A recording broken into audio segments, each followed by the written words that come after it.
ಪುರಿ ಜಗನ್ನಾಥ ದೇವರ ಬಗ್ಗೆ ವಿವಾದಾತ್ಮಕ ಹೇಳಿಕೆ ಕೊಟ್ಟಿರುವಂತಹ ಹಿನ್ನೆಲೆಯಲ್ಲಿ ಬಿಜೆಪಿಯ ನಾಯಕ ಸಂಬಿತ್ ಪಾತ್ರ ಕ್ಷಮೆ ಕೇಳಿದ್ದಾರೆ.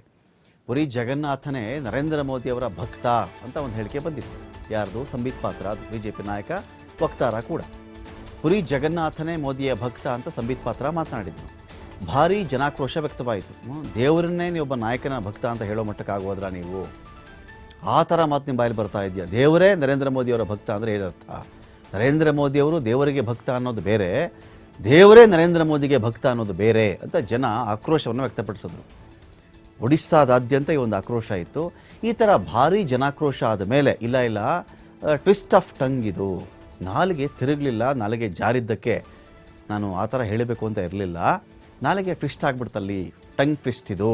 ಸೊ ಹಾಗಾಗಿ ನಾಲಿಗೆ ಜಾರಿದ್ದಕ್ಕೆ ನಾನು ಕ್ಷಮೆ ಕೇಳ್ತಾ ಇದ್ದೀನಿ ಅಂತ ಹೇಳಿ ಸಂಬಿತ್ ಪಾತ್ರ ಹೇಳಿದ್ದಾರೆ.